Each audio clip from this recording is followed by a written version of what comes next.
과연 승리할 수 있을 것인가? 가습기 논란 3탄입니다, 여러분. 예, 1탄, 2탄 저희가 법률방송을 통해서, 썬데이로를 통해서 논의를 해봤는데요. 이게 워낙 중요 사건이다 보니까 저희 법률방송 썬데이로에서는 어느 정도 이런 방침을 정했어요. 중요 사건이고 사회적으로 계속 이슈가 돼야만 하는 사건에 대해선 우리도 끈질기게 이슈화를 시켜보자라는 그런 논의를 해서요. 3탄으로 지금 현재까지 논의되고 있는 진행 상황이 어떻게 되는지 일단 살펴보고요. 그다음에 이것과 관련해서 징벌적 손해배상이라든지 그리고 불매운동 이것과 관련된 내용들을 조금 살펴보려고 합니다. 예, 변호사님 우리 지금 가습기 사건 현재 진행되고 있는 상황 최근 버전 좀 설명을 좀 해주시죠. 이 사건 처음 접했을 때는 네. 모든 법률가들이 이게 고의성을 인정할 수 있을까에 예. 대해서 의문이 많았었습니다. 네. 그런데 최근 드러난 사실들을 보면은 이미 그 유해성을 알고도 제품을 팔고 있지 네. 않았느냐라는 네, 그런 네. 정황들이 계속 나타나고 있습니다. 아, 그러면 알고서도 뭐 계속 팔았다라는 거죠? 공정위 조사나 뭐 이런 거를 그렇죠. 봤을 때. 예, 공정위 조사가 4년 전에 이미 시작이 되어서 물론 이제 공정위는 이 뭐 형사적 처벌의 문제가 아니라 네. 공정거래법상에 나타나는 부당한 표시 행위가 있었는지 예를 들어서 그 제품에 유해성이 있으면 그걸 국민들에게 소비자에게 알려줘야 되는데 네. 그 부분에 대해서 제대로 이 표시를 하지 않았기 때문에 네. 그래서 과징금을 물리는 그리고 또 경찰 고발을 한 경우가 있었습니다. 이게 고발을 했는데도 불구하고 지금 4년째 검찰이 수사를 하지 않아서 네. 이런 논란이 굉장히 지금 커졌다라고 네. 하는 그런 상황이고요.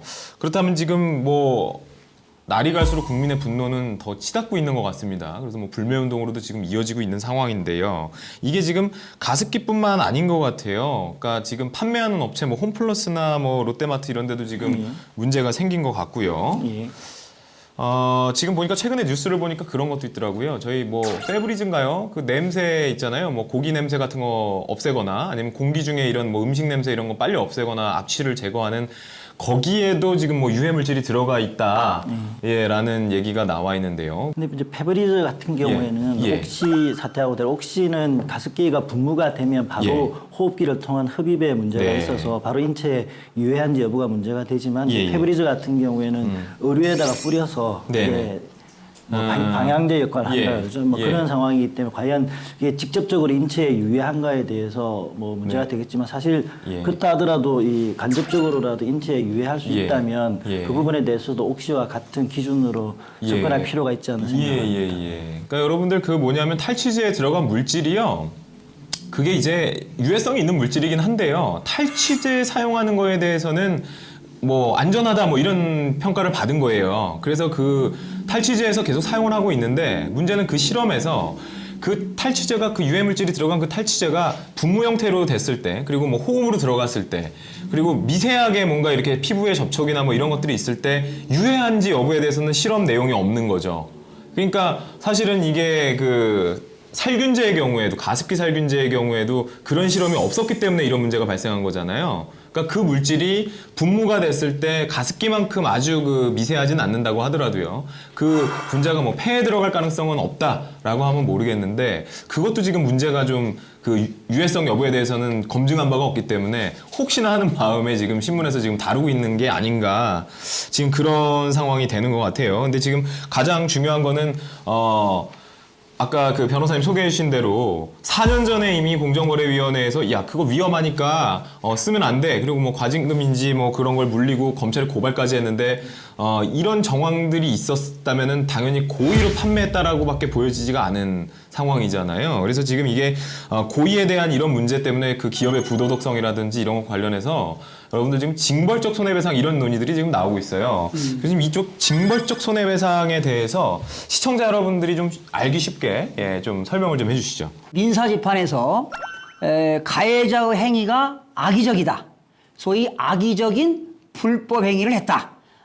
이러고 또는 반사회적인 경우에는 실제 그 피해자가 손해본 금액보다 천문학적으로 이런 손해배상을 부과하는 것을 말하는데요. 그러니까 배상금을 막 고액으로 그런 부과하는 그런 제도다 이렇게 보시면 되겠어요. 그러니까 악의적인 그런 불법 행위를 했을 때 소비자들이 피해를 받잖아요. 그러면 그 기업에서 소비자들에게 천문학적인 그런 손해배상을 하는 제도를 징벌적 손해배상이라고 해요. 예, 이게 뭐 사실은 과실범은 아니고 고의적이고 굉장히 악의적으로 돈을 벌기 위해서 많은 희생을 치르게 한다든지 그런 경우에는 그 기업이 사실 대단히 사회적 윤리적으로 쓰레기잖아요. 예, 그러니까 쓰레기를 빨리 청소하기 위해서 어떻게 도입을 하는 그런 제도가 아닌가 싶어요. 근데 이게 형벌보다도 사실은 더 무서워한다고 해요. 뭐 저쪽 영국이나 미국의 경우에는. 왜냐면 형벌은 어쨌든 뭐 벌금이든 누군가가 감옥에 가든 그렇게 해서 이제 정리가 되는 건데 징벌적 손해배상의 경우에는 그 회사 자체가 이제 존폐 위기에 놓이는 수준의 어떤 손해배상금이 부과가 되다 보니까 굉장히 이제 무서워하는 것 같은데 우리나라에서는 아직 이게 시행이 안 되고 있죠. 예, 현재 교수님. 우리나라는 이게 지금 법이 없는데요. 이런 건 있어요. 기업에서 제품을 만들었는데 그 제품에 어떤 그 문제점이 있었을 때 소비자들에게 그런 그 제조물 책임법이라는 법률이 있어요. 그런데 이번에 그 2013년도 이 사건이 터지고 나서 2013년, 14년도에 국회에서 대표 발의한 그 국회의원들이 있어요. 징벌적 손해배상을 도입하자는 취지로요? 그렇죠, 그렇죠. 예. 그러니까 징벌적 배상제를 도입하자. 징벌적 그러니까 이제 배상제. 소비자들에게 어떤 그 권익 보호를 강화하는 그런 차원에서 공급자가 지속적이고 악의적인 그런 불법 행위를 해서 그런 손해를 끼치게 되면은 그런 배상 책임을 해주자 이렇게 발의를 했는데 지금 국회에서는 계류 중에 있습니다. 예, 지금 브리에르님이 그 질문을 주셨는데요. 그거 왜 도입 아직 우리나라에 안 됐느냐 이런 말씀을 했어요. 왜 대한민국에 없을까요, 교수님 이게? 미국과 영국에서는 지금 이 징벌적 손해배상 제도가 있어요. 근데 독일이라든가 네. 일본 같은 나라도 사실은 없어요. 그런데 우리나라에서 이런 사건이 터지고 나니까 이제 징벌적 손해배상을 도입하자. 네. 특히 시민단체에서도 네. 어떤 사회적인 약자들을 네네. 도와주기 위해서 이런 소송을 통해 가지고 상당히 만족할 만한 예. 그런 그 손해배상금을 받을 수 있도록 예. 어떤 긍정적인 의미에서 이런 걸 도입하자 하고 지금 막 시민단체에서 운동을 하고 있어요, 네. 사실은. 스타님이 보시면 징벌적 손해배상을 하게 되면 배상을 받는 피해자들에게 과한 보상이 돌아가지 않느냐, 피해 보상에 대한 형평성의 문제가 생길 것 같다. 이제 그런 말씀하셨는데 뭐 어떻게 보면 굉장히 합리적이고 좋은 지적이신 것 같아요. 변호사님 어떻게 생각하세요? 저 지적에 대해서? 예, 일리가 있으신 것 같습니다. 왜냐하면 미국 같은 경우에 징벌적 손해배상을 할 수 있는 거는 이제 우리하고 다르게 영미법제에 보면은 이제 우리가 다르게 배심제가 있지 않습니까? 우리나라도 국민참여재판을 형사재판에서 하고 있는데 미국 같은 경우에는 형사재판 이외에 민사재판에도 배심제를 도입하고 배심제를 있죠. 도입하고 예. 있고요. 물론 그 장단점에 대해서는 미국 내에서도 여러 논의가 있지만 네. 그 민사재판에도 배심제가 도입되어 있다 보니까 예. 방금 말씀하신 것처럼 징벌적 손해배상 액수가 네. 합리적인 수준을 넘어서게 될 경우 그리고 예. 이게 법관에 의한 법률적 판단을 넘어서 배심원들이 사실적으로 감정적으로 판단을 하다 보면은 네. 방금 말씀하신 것처럼 우리 스타님께서 말씀하신 것처럼 예. 피해보상의 문제가 사람에 따라서 달라지는 네네. 그런 문제가 있다는 거죠. 우리나라 같은 경우에는 이제 징벌적 손해배상 제도가 도입되지 않는 이유기도 하는데 기본적으로 손해배상은 손해 전보의 의미를 가지고 예. 있습니다. 그러니까 손해 입은 만큼 네. 배상을 해주면 된다라는 네. 의미를 가지고 있기 네. 때문에 네. 뭐 형평성에 있어서는 어쩌면 문제가 없을 수는 있지만 네. 지금 이 옥시 사태에서 보는 것처럼 예. 이런 경우에 과연 어떻게 대응할 수 있을까? 예. 형사 문제와 별개로 민사적으로 예. 어떻게 기업에게 책임을 물을 수 있을까라는 측면에서는 또 도입의 필요성이 있지 않나 네. 생각합니다. 정부 측 네. 입장에서는 기업 활동하는데 이런 제도를 만들게 되면 기업들한테 위축이 된다는 거죠. 예, 기업 위축. 네. 네. 그리고 소비가 이루어지지 않는다. 또 기업들이 재투자를 하지 않는다. 또 기업들이 설비를 잘 하지 않는다. 뭐 이런 얘기들이 또 들려요. 예, 사실 뭐 기업들이 그러는 거야 뭐 언제나 모든 논의에 있어갖고 기업의 뭐 그런 경제가 위축되고 기업 활동에 방해가 되고 그러면 돈은 언제 버느냐 이런 얘기를 자꾸 하는데 그 돈이 골고루 나눠 갖는다면 아마 국민들도 징벌적 손해배상에 대해서 그렇게 찬성하는 사람들이 없을 거예요. 예. 만약에 기업이 스스로 사회적 책임을 다한다면 가장 좋겠지만 그러지 않을 경우에는 법률적인 뒷받침을 통해서라도 사회적 책임을 다하게 만들어야 되는데 예. 이 징벌적 손해배상 책임이 제도가 도입이 된다면 예. 네. 기업이 제대로 운영을 해야만이 살아남을 수 있다는 거예요. 네네네. 만약에 이런 식으로 옥시처럼 예. 소비자들에게 피해를 네. 준다. 네. 그래버리면 이 기업이 사실상 존속하기 어려운 상황이 예. 되어야 예. 사회적 책임을 다할 수 있지 않나 그 생각을 네, 합니다. 맞습니다. 예. 명백한 위해 물질을 만드는 업체가 있다고 생각을 해볼게요, 여러분들. 만약에 회사가 마약을 만들었다라고 한다면 그 회사 가만히 두면 안 되잖아요. 근데 지금 사람을 죽이는 물질을 알면서 유통을 시킨 회사를 그냥 두는 게 맞을까요? 그 사람들의 일자리를 지금 걱정을, 물론 근로자들은 피해를 봐요. 그런 회사에 하필이면 힘들게 취직을 해가지고 일을 했는데 회사 경영진이 그렇게 부도덕했을 경우에 그 회사가 망함으로 인해서 발생하는 피해는 근로자들이 일자리를 잃는다는 부분은 분명히 있어요. 근데 그게 어떻게 보면 참 사회적 비용이죠. 그게 뭐 제 입장이라 그러면 저도 함부로 이렇게 얘기 못 할 겁니다. 예, 솔직하게 말씀을 드리면 제가 잘려야 되는 입장이라면 그러는 게 어딨냐라고 하겠지만 이게 큰 거시적인 관점에서 본다면은 반드시 필요한 논의는 있는 게 아닌가 싶거든요. 아마 제가 볼 때는 20대 국회에서는 징벌적 손해배상 제도가 도입되지 않을까. 또 어느 국회의원 이런 걸 발의했습니다. 소비자 집단소송법을 지금 국회에 발의했어요. 그래서 아마 20대 국회에서는 아마 이 이슈가 될 겁니다. 이 예. 법률이. 근데 지금 현재도 우리나라에 뭐 징벌적 손해배상 제도는 없지만 이게 뭐 단체 소송이나 네. 예, 집단 소송은 이제 일정 부분 그러니까 금융에는 예, 있어요. 정권 관련 소송이나 네. 이런 네. 부분이 있는데 이제 그 부분이 사실상 소비자들이 가장 직접적으로 많이 부딪힐 수 있는 부분이 주로 사용하는 생필품이나 이런 부분이 예. 많지 않습니까? 예, 그런 예. 부분에 대해서 이 징벌적 손해배상 도입이 좀 더 시급하지 않나. 근데 현재 우리나라도 개인정보보호법에 의해서 네. 그런 그 불법 행위는 예. 발생한 손해액의 3배까지 네. 손해배상 책임이 네. 있죠. 배상 책임이 있어요. 현재. 예, 좀 논의의 초점을 다르게 해서 징벌적 손해배상은 그렇다 치고요. 이게 법은 더디잖아요. 이거 논의돼 갖고 법률까지 만들어지기까지는 이게 하세월이에요. 어떻게 될지도 모르겠고 생길지 않을지 모르겠고. 근데 이제 그렇다면 우리 일반 국민들은 당하고만 있어야 되냐? 대기업의 횡포나 뭐 국회의원들이 놀고 있을 때 우리는 계속 피해를 보고 법 만들어주세요 소리만 해야 되냐? 그게 아니고 이제 시민이 자발적으로 나서야 될 때라는 것이죠. 그래서 지금 뭐 매번 이런 일이 벌어질 때마다 불매운동이라는 게 나왔는데 이번에 불매운동은 조금 좀 더 강력하게 지금 진행이 되고 있는 것 같아요. 그래서 그 변호사님 혹시 옛날 과거에 지금 뭐 불매운동 했던 사건들이 좀 몇 가지가 있는 것 같아요. 예. 그래서 지금 요번에 뭐 옥시불매운동뿐만 아니라 과거에 우리 그 얘기 아시죠? 우리 불매운동 했는데 다 잊어버리고 또 사서 처묵처묵 하고 있어요. 계속. 예? 그러니까 그냥 넘어간 거죠. 결국은. 근데 그런 사건들 한번 다시 한번 좀 소개를 해주시죠.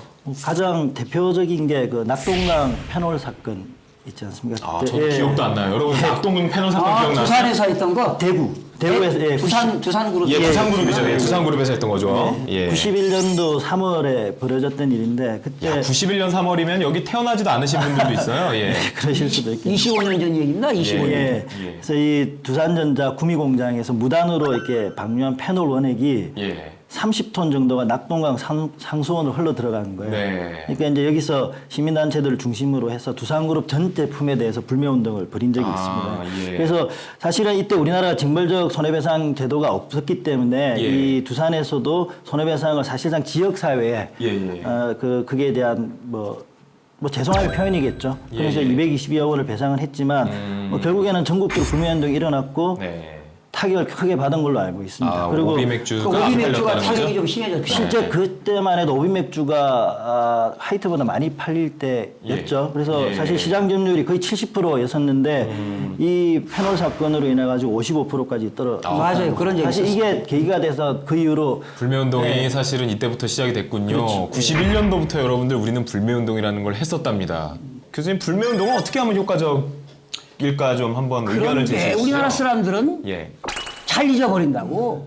금방 그냥 막 예. 타올랐다가 말이야. 예. 그냥 불매운동하자 해놓고 그냥 어느 순간 조용히 사라져요. 예, 저희가 어디에다가 그걸 다 좀 기록을 한 곳에다가 기록하는 뭔가를 만들었으면 좋겠어요. 이런 것들에 대해서 그런 상품이라든지 그런 이슈들 관련 신문 기사들을 좀 스크립해서 우리가 여러 소비자라든지 사회적으로 이슈가 된 어떤 그런 물건들에 대해서 정리가 되어 있는 어떤 어플리케이션이나 이런 걸 좀 만들어서 거기다가 잘못된 부분이 있을 경우에는 해명도 할 수 있는, 그래서 다시 소비자들이 구매할 수 있는 어떤 그런 창구로 만들 수 있는 그런, 그 내가 사업해야 되나? 생각해보니까 사업 아이템이 너무 좋네 이게. 네, 그런 것들을 좀 만들어가지고 하면은 사람들이 그거 다운로드 받고서 거기다가 고발도 하는 거예요. 이 물건 이거 좀 문제 있는 거 아니냐. 그래서 그걸로 통해서 검찰 수사도 뭔가 인지를 할 수 있는 좀 그런 부분도 좀 필요하지 않을까 하는 생각이 드는데요. 근데 사실 이런 부분에서는 기업 쪽에서 예. 사실은 이제 기업이 거대화되면서 사실 이 기업 자체가 어쩌면 우리 사회에서 구조적 강자, 그러니까 우리 자본주의 사회의 구조적 강자로 자리 잡고 있는 셈인데 방금 말씀하신 우리 전문가 말씀하신 것처럼 그런 어떤 시스템이 되려 그러면 기업 자체가 좀 변해야 되지 않을까. 그러니까 소비자들한테 물건만을 판단하는 것이 아니라 그 소비자들을 통해서 기업이 성장해 나가고 또 그것이 사회적으로 환원이 된다는 생각을 갖게 되면 말씀하신 것처럼 그걸 소비자 쪽에서 하는 것이 아니라 기업 쪽에서 그런 부분들을 항상 있게 리서치하고 그렇게 모니터링하면서 문제를 해결해 나가는 쪽으로 하는 게 불매운동도 필요하기도 하고 또 그의 상황에서 기업들도 그 잘못된 불매운동으로 피해를 안 입으려면 그 부분에서 좀 더 전향적으로 또 적극적으로 대처를 해야 되지 않나 생각합니다. 저기 뭐 매니페스토 운동 그리고 뭐 저기 낙선 운동처럼 알고 삽시다, 알고 씁시다, 알고 먹읍시다 해야만 하는데 굉장히 좋은 의견이세요. DJ MC JW님. 대단히 좋은 의견 주셨습니다. 이제 가습기 살균제 논란은 지금 이 정도에서 좀 정리를 하고 넘어갈까 하는데요. 지금 피해자분들, 유가족분들이 속이 타들어가고 있습니다. 지금 검찰에서는 본분을 잘 지키셔야 될 거라고 생각을 합니다. 국민들이 아직까지 신뢰하고 있다는 부분에 대해서 경외심을 가지시고 검찰에서는 명명백백하게 밝히셔야 될 걸로 알아요. 그리고 4년 전에 그렇게 공정위에서 유해성 부분에 대해서 검찰에 고발까지 한 사안에 대해서 왜 이렇게 피해가 확대될 때까지 검찰에서 무엇을 했는지에 대해서도 그런 거에 재발되지 않도록 아마 대책을 좀 마련을 해주셔야 될 것 같습니다. 그래야 저희 사회가 좀 더 살기 좋은 그런 좀 안전한 사회가 되지 않을까 하는 생각을 갖고요. 국민 한 사람으로서 진심으로 그런 내용들이 변화되기를 바라보도록 하겠습니다.